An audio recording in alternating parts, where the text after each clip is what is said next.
boasting a lineup of some of the most well-known and recognizable anime characters, Dragon Ball is without a doubt one of the most successful, if not the most successful anime and manga series ever created.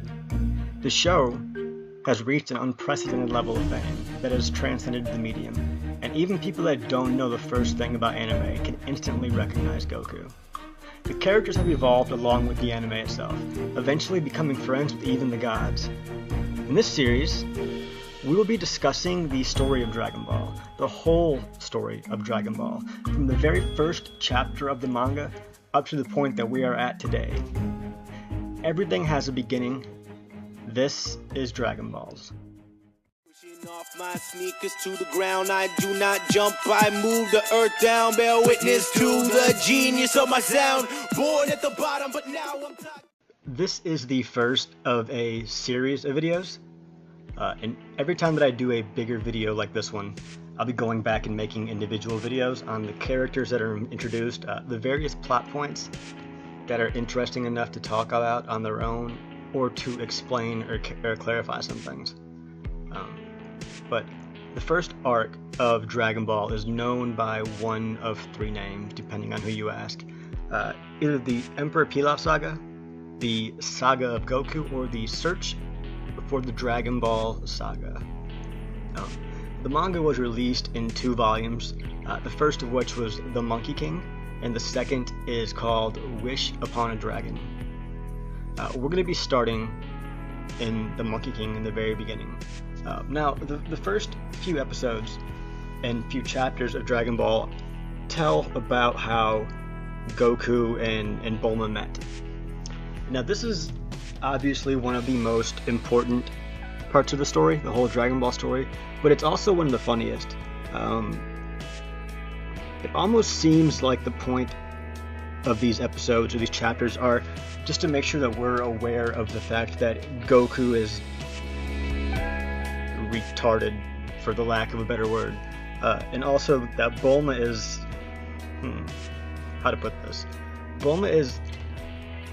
Bulma would do anything to get a Dragon Ball, anything, but that kind of blows up in her face when she tries to get Goku to give her his rejection's priceless. It's probably one of the best lines in all of Dragon Ball. But let's go on ahead and jump right into it. Let's talk about how Goku and Bulma met. Alright, so they took no time showing us just how powerful Goku is in the beginning. They've got him grabbing this massive log and throwing it into the air, and when he jumps up and chops it once, all the wood chops up perfectly, evenly, and lands in a nice, even pile of firewood. After he does that, we see him go inside, and we see the Dragon Ball that he's got, the 4-star Dragon Ball laying there, and he starts to talk to it, calling it Grandpa, which is weird at this point in the story, but we do understand why he's doing that later on. But just at this point, it's awkward. It doesn't really make a whole lot of sense. But after talking to his grandpa, or the Dragon Ball, he decides that he's hungry, so he goes fishing. And he catches this massive fish, and as he's dragging it home, Bulma shows up out of nowhere and hits him with her car.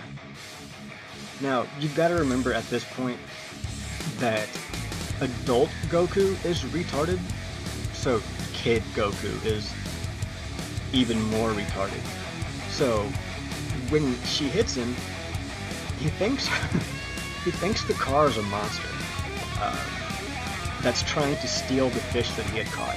So naturally, to protect himself and to protect the fish he just caught, he attacks it. He attacks the car thinking it's a monster, and then just tries to fight it. And then this is where we get to meet Bulma for the first time. Bulma hangs out the window, pulls out a gun, and shoots Goku. It's a hell of an entrance, right? Hit him with the car, and then shoot him. It's a great way to start things off. Now, it takes him a little while, but eventually Goku comes to the realization that Bulma is a human being like he is. Although, throughout his entire life, the only human that he had ever seen was his grandpa Gohan. So he doesn't know a whole lot about humans.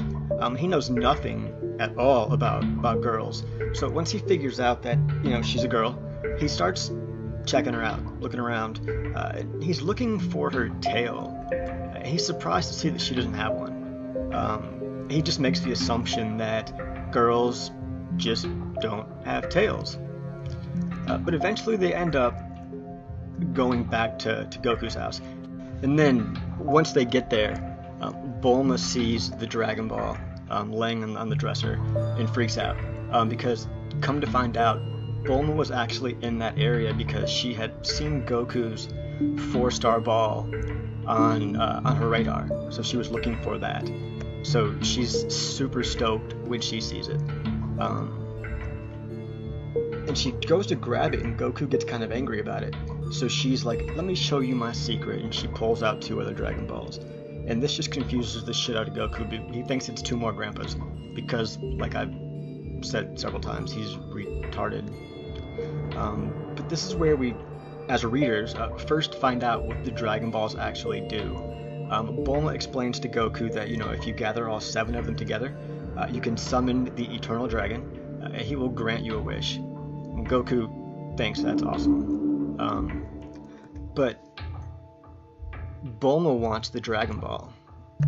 And like I said earlier, it's painfully obvious that Bulma is willing to do anything to get the Dragon Ball.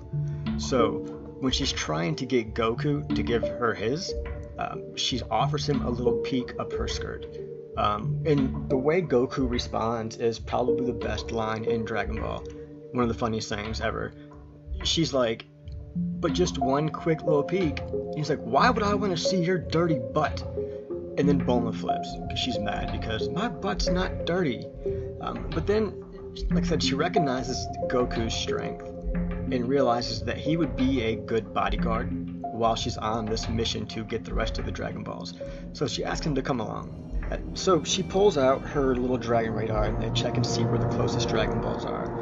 And they realize, they're pretty far away. So she pulls out a capsule and throws it, and it explodes, turns into a bike, and Goku shits his pants, doesn't know what's going on.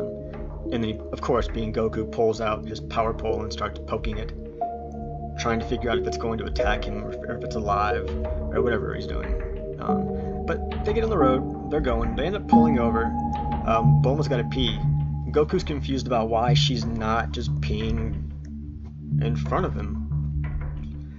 He thinks it's stupid that she has to go off into the bushes, and then a couple of seconds later we hear her start screaming for help. So Goku runs out there, and then Bulma's dumbass then got captured by a giant pterodactyl. So Goku's got to try to rescue her. He ends up getting on the bike, jumping into the air, and knocking the pterodactyl out, and saving Bulma. Surprise, surprise. Now, at the end of their first day together, Bulma's like, I'm tired, let's go to sleep. And they get off the bike, and she pulls out a capsule. And Goku says, "No way, you're not going to pop a house out of one of those whatchamacallits." And then she throws it and it explodes, and there's a house. And he actually runs from it before she throws it. And now you remember that Goku's never really seen technology. So this is all new to him. So once he goes inside, he's looking around amazed by everything. This is all new to him. And then she turns on the lights and she turns on the lights inside, and Goku starts calling her a witch because it's magic. And then and there's another part right after that when she turns the TV on and Goku sees it, and he starts poking the TV with the power pole, saying, "Hey, get out of that box, you midget." And then that's when Bulma realizes that Goku smells terrible. It says, "Hey, little dude, you need to go get a bath." And Goku replies, "A what? A bath? What's a bath?"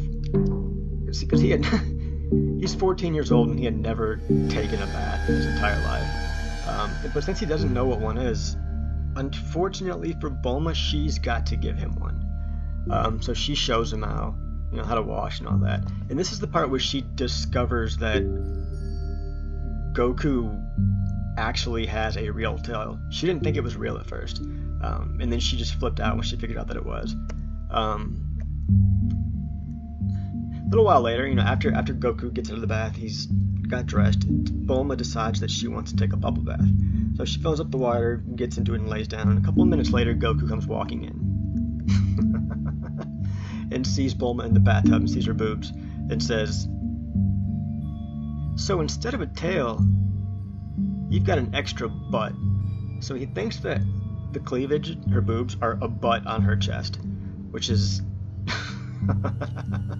which is retarded. And this is the part where we find out that Goku's 14. So Bulma freaks out about that as well, saying, "You're only 2 years younger than I am." And then they end up getting hungry. Goku goes out and kills a coyote because he doesn't like Bulma's food. It gets late, they get tired, get ready to go to bed. Goku lies down, and then he wakes up. Can't stay asleep. Decides that he wants to go crawl in bed with Bulma. And then she's got her blankets pulled over, so she's just laying in her panties, and Goku sees her crotch area and is like, "Well, her pillow's not as big as Grandpa, but I can sure give it a try." See, Goku doesn't understand the difference in the sexes. He doesn't understand that there's two different parts. Guys and girls have their own parts. He doesn't know that because he's never experienced a girl before. So when he lays his head down, he notices something's missing. He notices that something's gone. Something doesn't feel right. So he turns around to investigate and starts patting her crotch. He ends up pulling her panties off, and he freaks out and wakes up Bulma, and he starts stuttering. He starts saying, "Lost your ball, lost your blah blah blah." And Bulma thinks that he's trying to say that she lost the Dragon Balls, but what he's really saying is that her balls are gone, like her boy balls, they're gone, and he doesn't understand why, and it freaks him out. And they finally lay back down and go to sleep. In the very last panel of the second chapter, we see the outline of a turtle kind of slowly moving towards the house that they did. So obviously that's going to be Master Roshi's turtle. So that's where we're going to go in the next video. We're going to go over how Goku meets Master Roshi and that whole part of the story. And then after we do that, we should be done with the first volume of the manga. Hopefully at that point, unless I find more to talk about. But anyways, go ahead, leave some comments, like, share, subscribe,